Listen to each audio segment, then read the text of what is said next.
कैजुरिना tree, हमारा कैजुरिना tree. कैजुरिना दोस्तों एक ऐसा पेड़ होता है जो ऑस्ट्रेलिया में ज़्यादा उगता है, यानी कि एक ऑस्ट्रेलियन ट्री है जो बहुत जल्दी बढ़ता है और इसकी टहनियाँ आपस में जुड़ी रहती है, जिससे ये घोड़े की पूंछ की तरह लगता है। जिस टाइप का पेड़ होता है ये, तो ये पोएम के अंदर तोरूदत्त ने उस कैजुरिना ट्री की तारीफ़ की है। जब वो अपनी खिड़की से बाहर देखती है तो ये ट्री उनको एक सुकून सा देता है, वो अपने बचपन के दिनों को याद करती है जो उस पेड़ के नीचे उन्होंने बिताए थे तोरूदत्त ने अपने भाई बहनों के साथ, अपने सिबलिंग्स और दोस्तों के साथ में।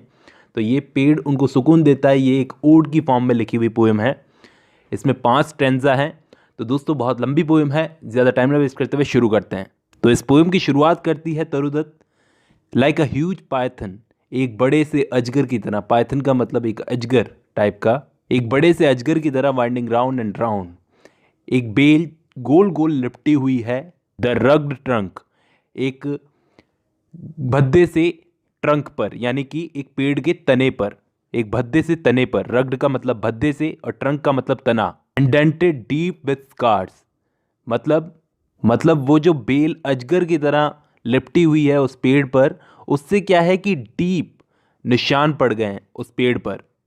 Up to its very summit near the stars, इस लाइन का मतलब है कि वो बेल जो वो इस पेड़ के ऊपर तक जाती है, टॉप तक, स्टार्स तक, तारों तक उसकी ऊंचाई है। क्रीपर क्लाइम्स, यानी कि वो बेल, क्रीपर का मतलब होता है बेल, वो बेल चढ़ती है।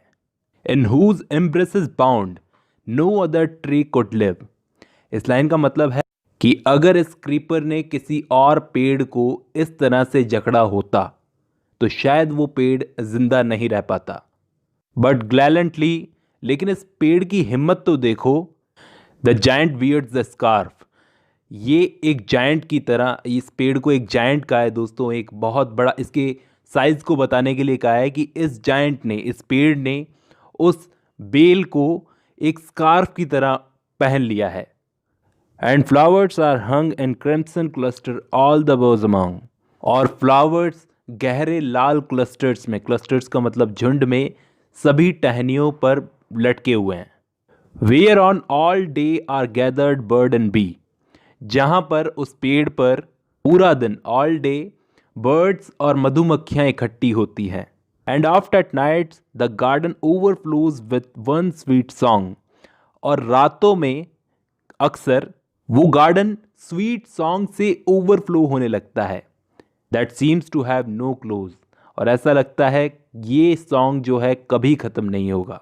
संग darkling from our tree while man repose, इस लाइन का मतलब है कि जब लोग सोते हैं, वाइल मैन रिपोज, तब अंधेरे में ये सॉन्ग हमारे पेड़ से आता है, हमारे ट्री से आता है। आई होप आपको फर्स्ट स्टैंजा समझ में आया होगा। दूसरे स्टैंजा की तरफ बढ़ते हैं।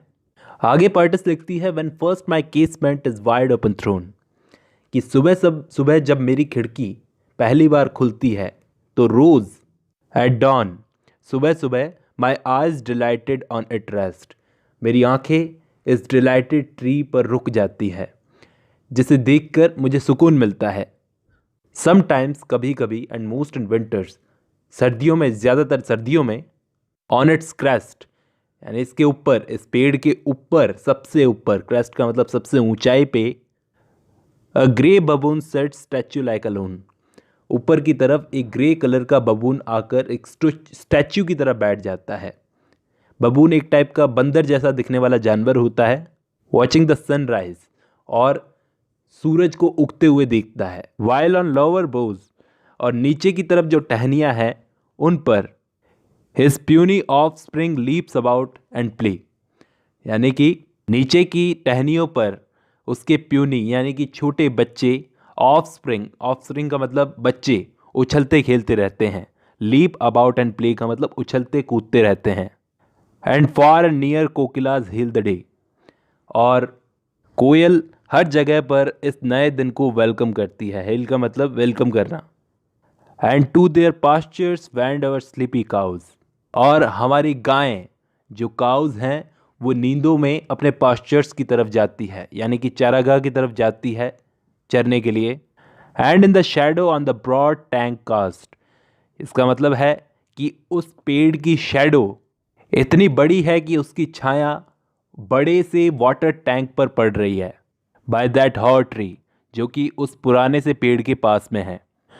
So beautiful and vast the water lily spring like snow in must. मतलब इस ट्री के पास में इतना बड़ा और ब्यूटीफुल बर्फ की ढेर की तरह वाटर लिली का भी ढेर है। एंड मस्ट का मतलब है ढेर। अब इस ट्री को इतना खूबसूरत तरीके से डिस्क्राइब करने के बाद पोएटेस बोलती हैं, but not because of its magnificence dear is a casuarina to my soul. इसका मतलब है कि ऑफकोर्स ये कैजुरिना ट्री बहुत ही खूबसूरत है, लेकिन इतना खूबसूरत होने की वजह से, इसकी इतनी खूबसूरती की वजह से ये मेरे दिल के इतना करीब नहीं है। Beneath it we have played, बल्कि इसके नीचे हम लोग खेले हैं। मेरा बचपन बीता है इस पेड़ के नीचे। बीनीथ का मतलब नीचे। दो ईयर्स में रूल, हालांकि उस बात को सालों बीत चुके हैं अब। O sweet companions loved with love intense, for your sakes shall the tree be ever dear. यहाँ पर पोएटेस तरुदत्त अपने फ्रेंड्स से, अपने भाई बहनों से कह रही है, ओ कंपेनियंस, ओ स्वीट कंपेनियंस, कि मैं तुम्हें बहुत प्यार करती थी, इसलिए इस पेड़ से तुम्हारी यादें जुड़ी हुई है, इसलिए मैं इस पेड़ को भी बहुत प्यार करती हूँ। तो हमेशा इस पेड़ के लिए मेरा प्यार बना रहेगा। तुम्हारे लिए स्वीट कंपेनियंस, यानी कि मेरे प्यारे भाई बहनों, मेरे दोस्तों। ब्लेंड विथ योर इमेजेस, तुम्हारी इमेजेस जो हैं उसमें घुल मिल गई है जब हम यहाँ पर खेला करते थे। It shall arise in memory, और वो मेमोरी इतनी स्ट्रांग है कि तुम सब यहाँ से इतना दूर हो, किसी दूसरी दुनिया में चले गए हो, फिर भी वो मेमोरी की इमेजेस मेरे दिमाग में है, और तब तक ये इमेजेस मेरे दिमाग में रहेगी till it hot tears blind my eyes, जब तक मेरे गर्म आंसू मेरी आंखों को ये चीज़ भुलवा नहीं देते। What is that dirge like murmur that I hear, कि ये कैसी रोने की सी आवाज़ है। डर्ज लाइक का मतलब रोने की सी आवाज़ है जो धीरे धीरे मुझे सुनाई पड़ रही है। Like the sea breaking on a shingle beach, ऐसे लग रहा है जैसे एक बीच पर जिधर पत्थर वगैरह पड़े हैं, छोटे छोटे कंकर वगैरह, उस पर समुद्र का पानी गिरकर टकरा रहा है। It is the tree lament, वो पेड़ रो रहा है। एक्चुअली वो पेड़ रो रहा है, वो पेड़ के रोने की आवाज़ है। एन एरे स्पीच, इसका मतलब है कितनी भयानक आवाज़ में रो रहा है, जैसे कोई मैसेज देने की कोशिश कर रहा हो। दैट हैप्पली, जो शायद टू द अननोन लैंड में रीच, ज़रूर किसी अननोन लैंड में जाएगा। वो अननोन लैंड जहाँ पर पोएटेस के दोस्त चले गए हैं। वो पेड़ की जो रोने की सी आवाज़ है, वो पेड़ भी रो रहा है तरुदत्त के कंपेनियंस की डेथ पर। आगे फिर से उस अननोन लैंड की बात करती है तरुदत्त, अननोन, कि वो लैंड अननोन है yet well known to the I of faith, लेकिन उसे वो लोग अच्छे से जानते हैं जिनको उस पर विश्वास है। I have heard that well far far away in the distant lands. यहाँ पे पोएटेस बोलती हैं कि मैंने इस रोने की आवाज़ को, इस वेल को बहुत दूर दूर तक सुना है। By many a sheltered bay when slumbered in his cave the water breath. बहुत सी जगहों पर किसी दूर दराज के इलाके में ऐसा लगता है जैसे वो पेड़ मुझसे बात कर रहा हो। एंड द वेव्स जेंटली किस द क्लासिक शोर ऑफ फ्रांस एंड इटली। तो वेव्स ने जेंटली, लहरों ने जेंटली क्लासिक शोर ऑफ फ्रांस एंड इटली को किस किया। मैं ये लाइनें क्लियर कर देता हूँ थोड़ी सी और, कि जब गुफाओं में, जब केव्स में वाटर ब्रेथ, शांति छाई हो, तो वेव्स ने, लहरों ने जेंटली फ्रांस और इटली के क्लासिक शोर्स को किस किया। यानी उस वक्त बिल्कुल शांति छाई हुई थी, उस वक्त ज़्यादा शोर शराबा नहीं था, बिल्कुल शांति से वेव्स ने फ्रांस और इटली के शोर्स को किस किया। और बीनीथ द मून, इस मून की लाइट के नीचे, व्हेन अर्थ ले ट्रांस्ड इन अ ड्रीमलेस स्वून, जब इस धरती पर पूरी तरह से शांति छाई हुई थी, तब मैंने उस पेड़ की वो आवाज़ सुनी है।